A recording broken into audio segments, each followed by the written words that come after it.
Presidente. Que vivam para sempre a memória e os ensinamentos do saudoso Presidente Dr. António Agostinho Neto.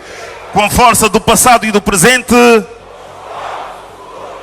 de Cabinda ao Cuné num só, uma só, a luta, a vitória, a vitória.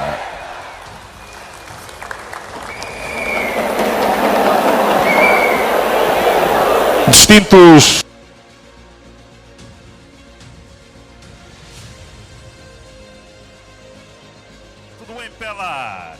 viva o camarada José Eduardo dos Santos, Presidente. Alguns excessos praticados por agentes públicos e privados que obtinham de forma ilícita vantagens patrimoniais para si ou para terceiros em prejuízo do bem comum, envolvendo sempre uma transgressão da lei e da norma de comportamento social.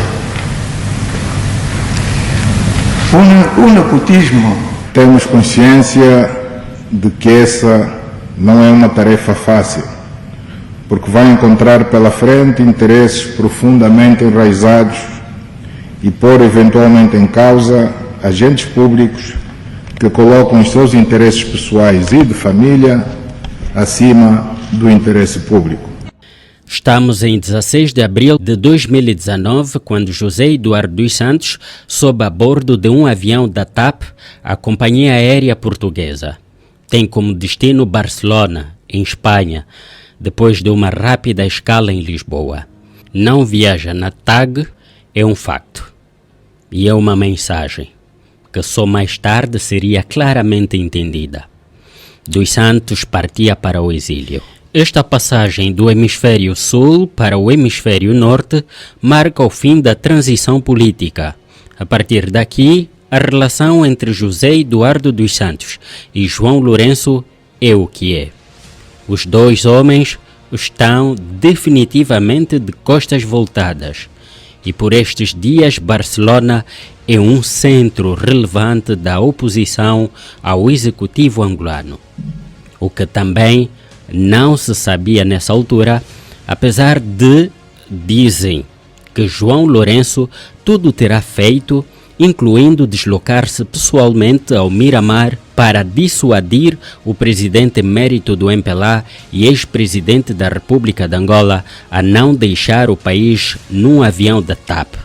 A surpreendente decisão do ex-presidente da República se fazer transportar em aeronave comercial estrangeira em detrimento da própria companhia de bandeira TAG na sua deslocação à Europa contraria diligências protocolares e logísticas desencadeadas pelo Estado angolano nas últimas semanas, que pôs à sua disposição uma aeronave compatível com o seu estatuto, lamentava um comunicado divulgado pelo Palácio da Cidade Alta. O homem está profundamente magoado. Alguém desabafou em Luanda. Nessa altura, José Filomeno dos Santos, o filho mais velho, estava detido no Hospital Prisão de São Paulo, acusado do crime de peculato em atividades relacionadas com o Fundo Soberano de Angola e de branqueamento de capitais, burla e associação criminosa no caso do desvio de 500 milhões de dólares do Banco Nacional de Angola. Neste caso, acabaria por ser condenado em agosto deste ano de 2020 a 5 anos de prisão. Isabel dos Santos, a primogênita, depois afastada da Sonangol e de diversos projetos como o novo Porto do Dande ou a barragem de Cacula-Cabaça, estava a viver fora de Angola desde o verão do ano anterior. José dos Santos, deputada eleita pelo MPLA, mandato que seria suspenso pelos órgãos de jurisdição do partido, também estava a viver no exterior. O ex-presidente já tinha dado sinais que algo corria mal entre ele e o seu sucessor. José Eduardo dos Santos, o arquiteto da paz, não participou um tempo antes, a 23 de março, nas cerimônias do primeiro aniversário do Dia da África Austral, que coincide com a Batalha do Cuituquanaval, uma das mais marcantes batalhas da Guerra Civil Angolana. O homem que em abril de 2019 deixava Angola a bordo de um avião da TAP, disse numa entrevista a uma televisão portuguesa em 2013: como gostaria de ser recordado na história? Como um bom patriota. Quem assistiu ao 6º Congresso Extraordinário do MPLA nos primeiros dias de setembro de 2018 sentiu a emoção que trespassou a sala cheia no Centro de Conferências de Belas, quando José Eduardo dos Santos passou o facho do partido a João Lourenço. Muitas e muitos foram os que não conseguiam controlar as lágrimas. Mas os mais atentos sentiam a tensão no ar. Muitos sabiam que José Eduardo dos Santos só deixou a presidência do partido muito pressionado, empurrado mesmo. Dos Santos sabia que, perdendo o partido, perdia o que lhe restava de um poder que teimava em escapar-lhe entre os dedos. Também porque João Lourenço não estava disponível para quaisquer bicefalia, em teoria e muito menos na prática. Além do mais, já tinha na cabeça que o combate à corrupção, a falta de outros meios de eficácia, só seria efetivo se o imenso poder da família dos Santos fosse derrubado, pedra sobre pedra, até ser reduzido a escombros, mesmo que isso acarretasse custos políticos. O presidente estava determinado e, tal como o seu antecessor, queria ser o número 1 no país e no partido. João Lourenço foi eleito, e a palavra eleito tem de ter sempre outra interpretação quando se trata do MPLA, presidente do partido, a 8 de setembro de 2018. No seu discurso, já como presidente do Partido dos Camaradas e com José Eduardo dos Santos na sala, João Lourenço foi muito claro nos seus recados. Naturalmente, qualquer atividade humana isenta de erros. E assumo que também os cometi. Os males a corrigir, e não só, mas sobretudo a combater, são a corrupção, o nepotismo, a bajulação e a impunidade.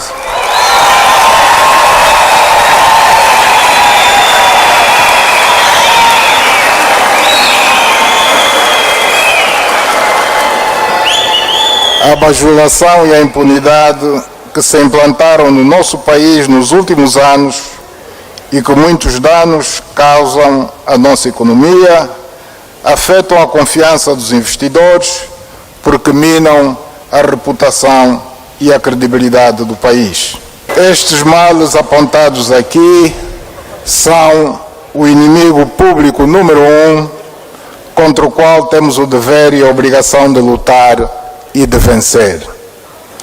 Nesta cruzada de luta, o MPLA deve tomar a dianteira, ocupar a primeira trincheira, assumir o papel de vanguarda, de líder, mesmo que os primeiros a tombar sejam militantes ou mesmo altos dirigentes do partido.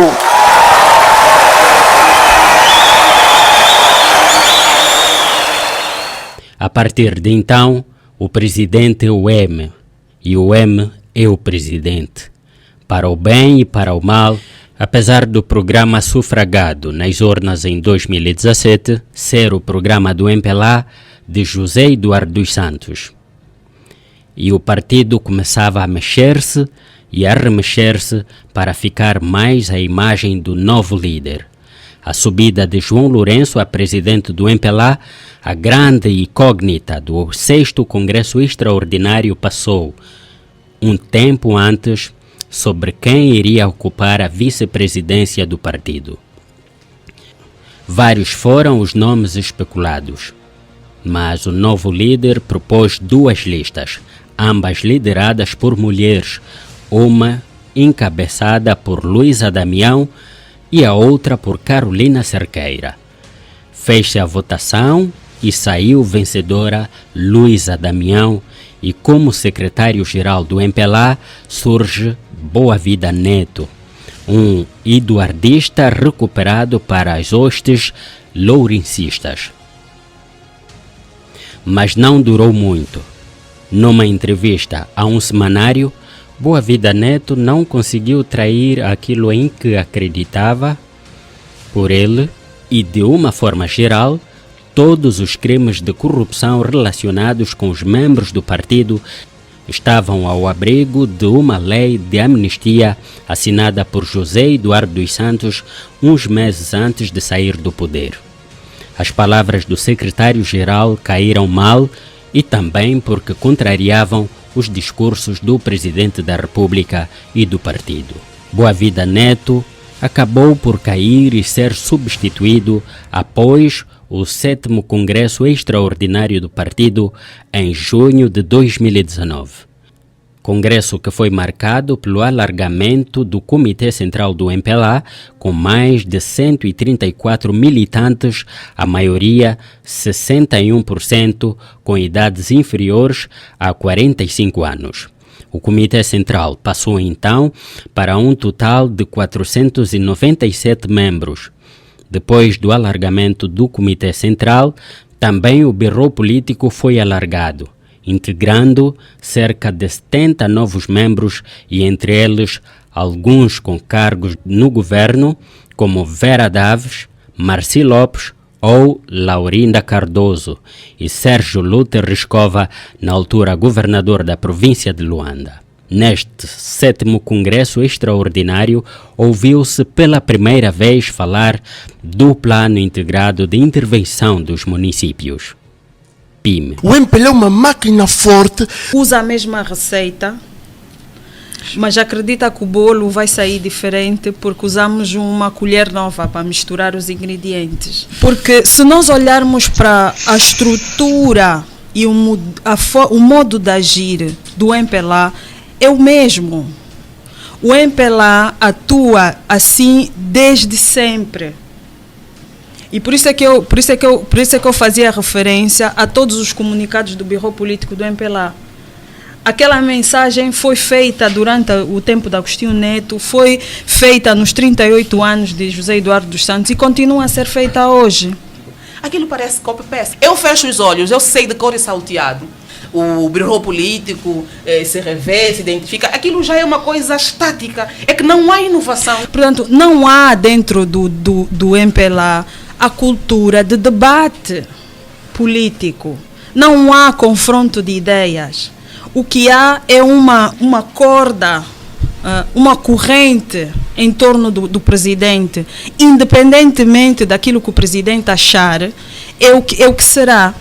E, por outro lado, o presidente João Lourenço, quando foi eleito, ou durante a campanha eleitoral, repetiu diversas vezes que aquilo que ele estava a apresentar para os angolanos era o programa de continuidade do MPLA. De modos que o presidente percebeu que não podia dar tudo ao mesmo tempo. Porque se desse tudo ao mesmo tempo, desmoronava o partido. Esse aqui é o problema. Ele se dá tudo ao mesmo tempo, desmorona o partido, porque percebeu que uma parte considerável, por exemplo, dos corruptos, estão todos no seu partido. E aí não é porque o meu antecessor fez isto, eu vou fazer o contrário, porque o contrário é mesmo estragar tudo. João Lourenço está a comportar-se muito mal. Está a fazer sofrer milhares de famílias. Muita gente deixaram Luanda, foram nas províncias porque não tem como sobreviver em Luanda.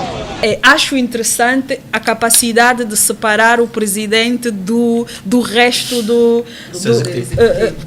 sim, o presidente é o titular do Poder Executivo, todos os outros são auxiliares, mas as pessoas conseguem avaliar negativamente os auxiliares, ou pelo menos avaliam melhor o presidente